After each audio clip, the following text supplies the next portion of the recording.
Pwy sy'n aelod o'r gymuned LGBTQRSTUVWXYZ plus minus hashtag? Yn Saesneg, mae LGBT yn golygu lesbian, gay, bisexual, transgender. Mae'r Q yn golygu queer. Ar hyn o bryd, does dim gair Cymraeg yn bodoli am queer, felly dwi wedi penderfynu dwyn y gair o'r Saesneg a defnyddio Cwiyr. C-W-I-Y-R. Haha, iaith. Dwi wedi creu gair newydd, kind of. Dyma derm ymbarel sydd yn cynnwys pawb o wahanol rhywedd a rhywiolaeth.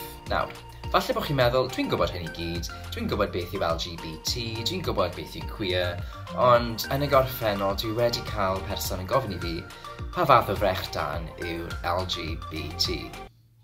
Hoiw, dyma rhywun sydd wedi ei atynnu at rhywun arall o'r un rhywedd, yn rhywiol neu yn rhamantaidd. Deurywiol. Dyma rhywun sydd wedi ei atynnu at ddynion a merched, yn rhamantaidd neu rhywiol. Panrhywiol. Na, dyw hwn ddim yn person sydd yn really hoffi sosbans. Dyma rhywun sydd wedi ei atynnu at rhywun arall, ta beth yw ei rhywedd neu rhywiolaeth. Yn fras, maen nhw'n gweld y person cyn y corff.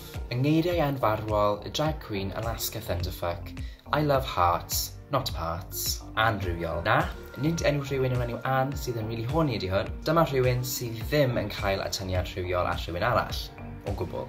Traws. Trans neu transgender. Dyma'r person sydd â rhywedd sydd ddim yn unol a rhyw a neilltuoedd pan gafod ei geni. Cwbl o bobl enwog sy'n draws yw Laverne Cox, Candice Kane a Chaz Bono. Non-binary neu genderqueer. Dyma term sy'n cynnwys hunaniaethau rhywedd sydd ddim yn gyfan gwbl gwrawaidd neu'n fenawaidd. Yn ddiweddar, mae diwylliant LGBTQ+ wedi dod yn fwy amlwg i'r brif ffrwd o ganlyniad i sioe poblogaidd fel RuPaul's Drag Race. Ych chi'n gyfarwydd gydag ymadroddion poblogaidd fel Yes, Queen, Work Honey... Ni yw hwnna, y gymuned Cwiyr. Mae'n bwysig cofio hefyd bod rhywedd a rheolaeth ar sbectrwm a dyw popeth ddim yn ddu a gwyn. You do you, girl. Mae'r gymuned yn amrywiol ac yn lliwgar, llawn cariad a diwylliant cyfoethog. Mae pawb yn wahanol. Dyw un person hoyw neu traws neu panrhywiol ddim fel y llall. Felly, joiwch bywyd, paid â phoeni, carwch pe bynnag a mwynhewch bywyd yr enfus. Fel maen nhw'n dweud yn y rhaglen ddogfen holl enwog Paris is Burning, opulence, you own everything. Oh my god.